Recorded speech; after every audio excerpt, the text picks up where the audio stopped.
नमस्कार, मेरा नाम डॉक्टर सुरेखा भार्गव है। डॉक्टर हूँ क्योंकि अकाउंटिंग में पीएचडी करी है, पर एक बहुत ही मिडिल क्लास फैमिली को बिलोंग करती हूँ और सारे बचपन ये सुनते सुनते बड़ी हुई कि भैया भार्गव जी, ये तो आपकी बेटियाँ, इन्होंने कौन सा आपका नाम रोशन करना है, इन पे क्यों खर्चा कर रहे हो, इनको क्यों साइकिल दिलाई, इनको क्यों लूना दिलाई, इनको क्यों ट्यूशन पढ़ा रहे हो। और बस मन में कहीं इच्छा थी कि अपने पेरेंट्स का नाम रोशन करूँगी। बहुत पढ़ाई करी, शादी हुई मेरी एक चार्टर्ड अकाउंटेंट से, दिल्ली आ गई। अच्छी, हमसे थोड़ा अपर क्लास फैमिली थी, भगवान का दिया सब कुछ था, खुशी नहीं थी।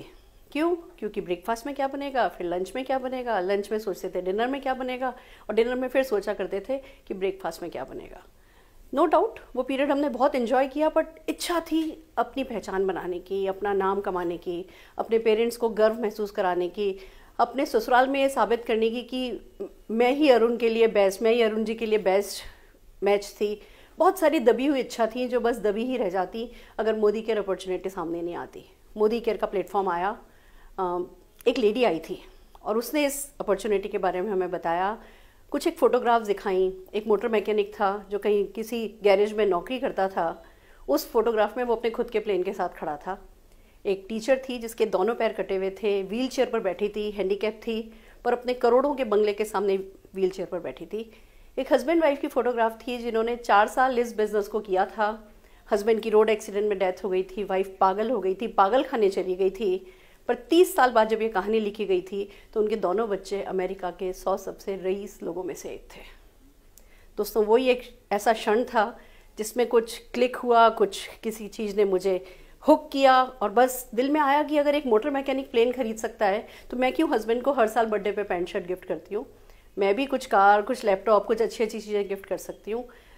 अगर एक हैंडीकैप टीचर कर सकती है तो मैं क्यों नहीं कर सकती हूँ। मेरे तो भगवान की दया से हाथ पैर सही सलामत है, और अगर कोई 4 साल इस बिज़नेस को करके अपनी अगली पीढ़ी को अमेरिका के 100 सबसे रईस लोगों में शामिल कर सकता है तो मैं 20 साल कर लूँगी, पर मुझे भी हिंदुस्तान की 100 सबसे रईस औरतों में शामिल होना है। कहते हैं ना, सरस्वती बैठती है, शायद वही हुआ था मेरे साथ। सोचा, बोलना शुरू किया, इस सपने को लोगों को बताना शुरू किया, सबने मजाक बनाना शुरू किया, पर खुशनसीबी ये थी कि घर वालों ने साथ दिया। मेरे इन-लॉज ने, मेरे पेरेंट्स ने, मेरे 2.5 साल के बच्चे ने मेरा सपोर्ट किया। और दोस्तों, आज अभी भी मैं नहीं जानती कि वो जो 100 हिंदुस्तान की सबसे रईस औरतें हैं उसमें से जो सबसे नीचे 100वीं है वो कितना कमाती है। मुझे नहीं पता, और शायद मुझे जानने की ज़रूरत भी नहीं है, क्योंकि इरादे, क्योंकि हौसले ज़्यादा मायने रखते हैं। हिंदुस्तान की 100 सबसे रईस तो मैं अभी नहीं बनी हूँ, पर हाँ, इंडस्ट्री की, नेटवर्क मार्केटिंग इंडस्ट्री की सबसे रईस औरत मैं बन पाई हूँ। 167 रुपीज़ के छोटे से चेक से शुरू किया था, 70 लाख रुपए के चेक तक गई हूँ।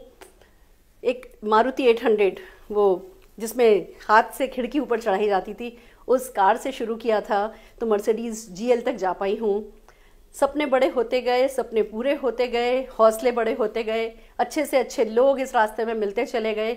समझ में आया कि आप लाइफ ऑफ सिग्निफिकेंस लीड कर सकते हो, आप दूसरों की ज़िंदगी को छू सकते हो, आप लोगों को सफल होना सिखा सकते हो, आप एक सार्थक जीवन जी सकते हो। तो नशा सा चढ़ गया, मज़ा आने लगा, फॉरेन ट्रिप एंजॉय करने लगे, अच्छा सा घर बना लिया, बच्चे को पढ़ाया लिखाया।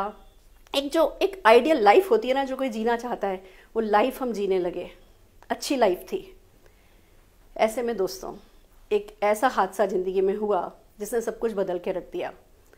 मेरे हस्बैंड अरुण भार्गव, जो कि अपने हर प्रेजेंटेशन में कहा करते थे कि मैकडॉनल्ड का मालिक देखो, रे क्रॉक 6 फीट ज़मीन के नीचे दफन है, फिर भी हर दिन $1 बिलियन पर मंथ कमाता है, फिर भी हर दिन $1 बिलियन पर मंथ कमाता है। वो हर प्रेजेंटेशन में ये कहानी बताते थे, और बताते थे कि नेटवर्क मार्केटिंग के थ्रू परमानेंट इनकम कमाई जा सकती है। हम भी वो कमाना चाहते थे, पर हमें नहीं पता था कि हम उसकी इतनी बड़ी कहानी हम बन पाएंगे, उसका इतना बड़ा डेमोन्स्ट्रेशन हम कर पाएंगे।